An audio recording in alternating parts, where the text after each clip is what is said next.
negotiate a turnkey price that included all the furnishings, right down to the comforters the owners had chosen to complement the bedroom wall colors. Though she'd brought new sheets with her. She'd had her hands full with the San Diego house and had been happy to avoid having to choose between picking out furniture for a house 3,000 miles away or waiting until they arrived. It hadn't been all practicality on her part, though.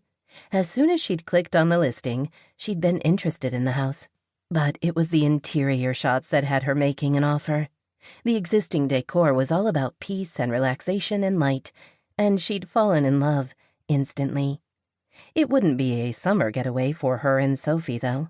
It would be their home, and judging from Sophie's excited chattering to Oscar, she'd chosen well. "Wait!" she called when she spotted her daughter reaching for the handle of the sliding door leading out to the deck. "Oscar needs to be on his leash before you open any doors."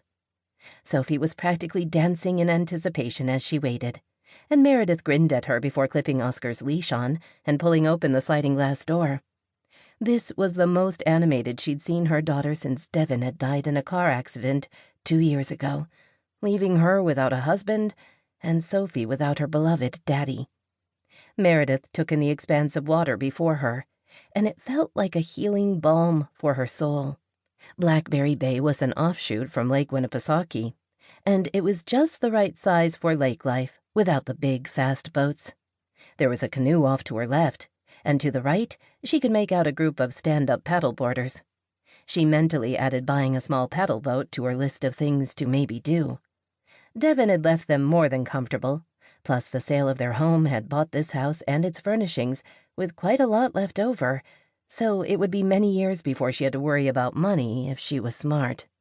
And part of being smart was establishing a budget, even if one wasn't technically necessary. Eventually, once school had started and they were settled in, Meredith would figure out how she wanted to fill her days. She didn't have to work, but she knew by then she'd want to. Plus, it would leave the majority of their accounts and investments untouched, except for the bigger expenses. Lakefront properties came with hefty tax bills, for one thing. But it was worth it. The deck was made of a composite material that looked like wood, but wouldn't splinter or peel. It spanned the width of the house and extended far enough out to have a patio set and a grill, along with the built-in storage seating benches. The stairs led down to the yard, which wasn't big, but it had beautiful grass and sloped gently to a short strip of sand at the water's edge. A wooden dock extended out into the lake, and at the end was a covered swinging love seat.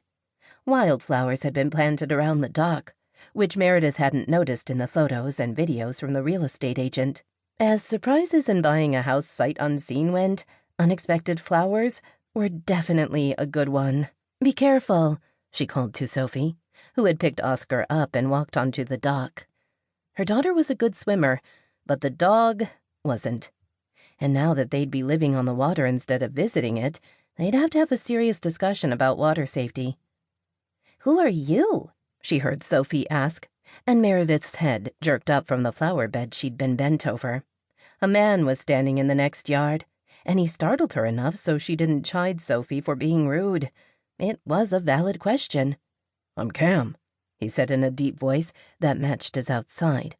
He was tall and broad-shouldered, with dark hair, and the kind of scruffy jaw that said the beard wasn't deliberate, but more a result of not bothering to shave for a few days. And while he was wearing jeans and loafers, he wasn't wearing a shirt. Judging by the pinkish cast to his light tan, shirtless wasn't his usual state of attire. "Who are you?" "Sophie. This is my new house, and this is my dog. His name is Oscar." "Hello," Meredith said, drawing the stranger's attention to her before Sophie could spill any more details. "Hi." He looked at her, and he was close enough so she could see the bright blue of his eyes.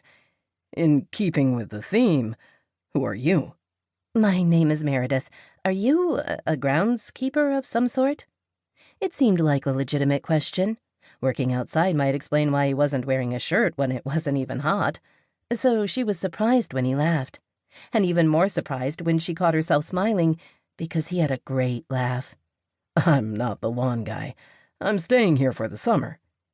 Meredith shook her head in confusion. "You're renting this cottage?" Unlike the old cottages that had been torn down to make way for the newer, much more expensive.